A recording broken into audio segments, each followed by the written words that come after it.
Hello, and welcome to our daily Bible reading program, where we are reading the entire Bible in a year. This is week 35, day 5. Today we'll read 2 Chronicles 28, 2 Kings 17, the 66th Psalm, and 1 Corinthians chapter 7. 2 Chronicles 28, verse 1. Ahaz was 20 years old when he began to reign, and he reigned 16 years in Jerusalem. And he did not do what was right in the eyes of the Lord, as his father David had done. But he walked in the ways of the kings of Israel. He even made metal images for the Baals, and he made offerings in the valley of the son of Hinnom, and burned his sons as an offering, according to the abominations of the nations whom the Lord drove out before the people of Israel. And he sacrificed and made offerings on the high places, and on the hills, and under every green tree. Therefore the Lord his God gave him into the hand of the king of Syria, who defeated him, and took captive a great number of his people, and brought them to Damascus. He was also given into the hand of the king of Israel, who struck him with great force. For Pekah the son of Remaliah killed 120,000 from Judah in one day, all of them men of valor, because they had forsaken the Lord, the God of their fathers. And Zechariah, a mighty man of Ephraim, killed Maaseiah, the king's son, and Azikaram, the commander of the palace, and Elkanah, the next in authority to the king. The men of Israel took captive 200,000 of their relatives, women, sons, and daughters. They also took much spoil from them, and brought the spoil to Samaria. But a prophet of the Lord was there, whose name was Obed, and he went out to meet the army that came to Samaria, and said to them, Behold, because the Lord, the God of your fathers, was angry with Judah, he gave them into your hand, but you have killed them in a rage that has reached up to heaven. And now you intend to subject the people of Judah and Jerusalem, male and female, as your slaves. Have you not sins of your own against the Lord your God? Now hear me, and send back the captives from your relatives whom you have taken, for the fierce wrath of the Lord is upon you. Certain chiefs also of the men of Ephraim, Azariah the son of Jehohanan, Berechiah the son of Meshillemoth, Jehezekiah the son of Shallum, and Amasa the son of Hadalai, stood up against those who were coming from the war, and said to them, You shall not bring the captives in here, for your purpose to bring upon us guilt against the Lord, in addition to our present sins and guilt. For our guilt is already great, and there is fierce wrath against Israel. So the armed men left the captives and the spoil before the princes and all the assembly. And the men who have been mentioned by name rose and took the captives, and with the spoil they clothed all who were naked among them. They clothed them, gave them sandals, provided them with food and drink, and anointed them. Carrying all the feeble among them on donkeys, they brought them to their kinsfolk at Jericho, the city of palm trees. Then they returned to Samaria. At that time King Ahaz sent to the king of Assyria for help, for the Edomites had again invaded and defeated Judah and carried away captives. And the Philistines had made raids on the cities in the Shephelah and the Negeb of Judah, and had taken Beth Shemesh, and Ajalon, and Gederoth, and Sokah with its villages, Timnah with its villages, and Gimzo with its villages. And they settled there. The Lord humbled Judah because of Ahaz king of Israel, for he had made Judah sinfully, and had been very unfaithful to the Lord. So Tiglath-Pileser king of Assyria came against him, and afflicted him instead of strengthening him. For Ahaz took a portion from the house of the Lord, and the house of the king, and of the princes, and gave tribute to the king of Assyria, but it did not help him. In the time of his distress, he became yet more faithless to the Lord, this same King Ahaz. For he sacrificed to the gods of Damascus that had defeated him, and said, Because the gods of the kings of Syria helped them, I will sacrifice to them, that they may help me. But they were the ruin of him, and all of Israel. And Ahaz gathered together the vessels of the house of God, and cut in pieces the vessels of the house of God. And he shut up the doors of the house of the Lord. And he made himself altars in every corner of Jerusalem. In every city of Judah he made high places to make offerings to other gods, provoking to anger the Lord, the God of his fathers. Now the rest of his acts and all his ways, from first to last, behold, they They are written in the book of the kings of Judah and Israel. And Ahaz slept with his fathers, and they buried him in the city in Jerusalem, for they did not bring him into the tombs of the kings of Israel. And Hezekiah his son reigned in his place. In the 12th year of Ahaz king of Judah, Hoshea the son of Elah began to reign in Samaria over Israel, and he reigned 9 years. And he did what was evil in the sight of the Lord, yet not as the kings of Israel who were before him. Against him came up Shalmaneser king of Assyria, and Hoshea became his vassal and paid him tribute. But the king of Assyria found treachery in Hoshea, for he had sent messengers to So, king of Egypt, and offered no tribute to the king of Assyria, as he had done year by year. Therefore the king of Assyria shut him up and bound him in prison. And the king of Assyria invaded all the land and came to Samaria, and for 3 years he besieged it. In the 9th year of Hoshea, the king of Assyria captured Samaria, and he carried the Israelites away to Assyria, and placed them in Halah, and on the harbor, the river of Gozan, and in the city of the Medes. And this occurred because the people of Israel had sinned against the Lord their God, who had brought them up out of the land of Egypt from under the hand of Pharaoh king of Egypt, and had feared other gods, and walked in the customs of the nations whom the Lord drove out before the people of Israel, and in the customs that the kings of Israel had practiced. And the people of Israel did secretly against the Lord their God things that were not right. They built for themselves high places in all their towns, from watchtower to fortified city. They set up for themselves pillars and Asherim on every high hill and under every green tree. And there they made offerings on all the high places, as the nations did whom the Lord carried away before them. And they did wicked things, provoking the Lord to anger. And they served idols, of which the Lord had said to them, "You shall not do this." Yet the Lord warned Israel and Judah by every prophet and every seer, saying, "Turn from your evil ways, and keep my commandments and my statutes, in accordance with all the law that I commanded your fathers, and that I sent to you by my servants the prophets." But they would not listen, but were stubborn, as their fathers had been, who did not believe in the Lord their God. They despised his statutes and his covenant that he had made with their fathers, and the warnings that he gave them. They went after false idols and became false, and they followed the nations that were around them, concerning whom the Lord had commanded them that they should not do like them. And they abandoned all the commandments of the Lord their God, and made for themselves metal images of 2 calves. And they made an Asherah, and worshipped all the host of heaven, and served Baal. And they burned their sons and their daughters as offerings, and used divination and omens, and sold themselves to do evil in the sight of the Lord, provoking him to anger. Therefore the Lord was very angry with Israel, and removed them out of his sight. None was left but the tribe of Judah only. Judah also did not keep the commandments of the Lord their God, but walked in the customs that Israel had introduced. And the Lord rejected all the descendants of Israel, and afflicted them, and gave them into the hand of plunderers, until he had cast them out of his sight. When he had torn Israel from the house of David, they made Jeroboam the son of Nebat king. And Jeroboam drove Israel from following the Lord, and made them commit great sin. The people of Israel walked in all the sins that Jeroboam did. They did not depart from them, until the Lord removed Israel out of his sight, as he had spoken by all his servants the prophets.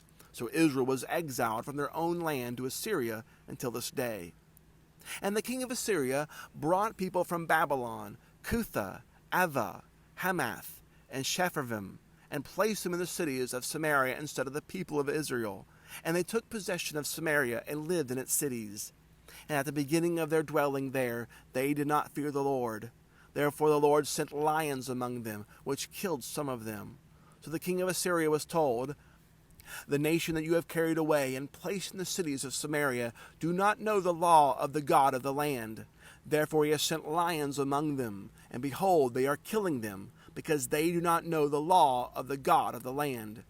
And the king of Assyria commanded, "Send there one of the priests whom you carried away from there, and let him go and dwell there and teach them the law of the God of the land." So one of the priests whom they had carried away from Samaria came and lived in Bethel, and taught them how they should fear the Lord. But every nation still made gods of its own, and put them in the shrines of the high places that the Samaritans had made, every nation in the cities in which they lived. The men of Babylon made Succoth-Benoth, the men of Cuth made Negral, the men of Hamath made Ashima, and the Avites made Nibhaz and Tartak, and the Sepharvites burned their children in the fire to Adrammelech and Amalek, the gods of Sepharvaim. They also feared the Lord, and appointed from among themselves all sorts of people as priests of the high places, who sacrificed for them in the shrines of the high places. So they feared the Lord, but also served their own gods, after the manner of the nations from among whom they had carried away. To this day they do according to their former manner. They do not fear the Lord, but they do not follow the statutes, or the rules, or the law, or the commandment that the Lord commanded the children of Jacob, whom he named Israel. The Lord made a covenant with them, and commanded them, You shall not fear other gods, or bow yourself to them, or serve them, or sacrifice to them. But you shall fear the Lord, who brought you out of the land of Egypt with great power and with an outstretched arm. You shall bow yourselves to him, and to him you shall sacrifice. And the statutes and the rules and the law and the commandment that he wrote for you, you shall always be careful to do. You shall not fear other gods, and you shall not forget the covenant that I have made with you. You shall not fear other gods, but you shall fear the Lord your God, and he will deliver you out of the hand of all your enemies. However, they would not listen, but they did according to their former manner. So the nations feared the Lord, and also served their carved images. Their children did likewise, and their children's children, as their fathers did, so they do to this day. Psalm 66. To the choir master, a song, a psalm. Shout for joy to God, all the earth. Sing the glory of his name. Give to him glorious praise. Say to God, How awesome are your deeds! So great is your power that your enemies come cringing to you. All the earth worships you and sings praises to you. They sing praises to your name. Selah. Come and see what God has done. He is awesome in his deeds toward the children of man. He turned the sea into dry land. They passed through the river on foot. There did we rejoice in him, who rules by his might forever, whose eyes keep watch on the nations. Let not the rebellious exalt themselves. Selah. Bless our God, O peoples. Let the sound of his praise be heard, who has kept our soul among the living, and has not let our feet slip. For you, O God, have tested us. You have tried us as silver is tried. You brought us into the net. You laid a crushing burden on our backs. You let men ride over our heads. We went through fire and through water, yet you have brought us out to a place of abundance. I will come into your house with burnt offerings. I will perform my vows to you, that which my lips utter and my mouth promised when I was in trouble. I will offer to you burnt offerings of fatted animals, with the smoke of the sacrifice of rams. I will make an offering of bulls and goats. Selah. Come and hear, all you who fear God, and I will tell you what he has done for my soul. I cried to him with my mouth, and high praise was on my tongue. If I had cherished iniquity in my heart, the Lord would not have listened. But truly God has listened. He has attended to the voice of my prayer. Blessed be God, because he has not rejected my prayer, or removed his steadfast love from me. 1 Corinthians 7, verse 1.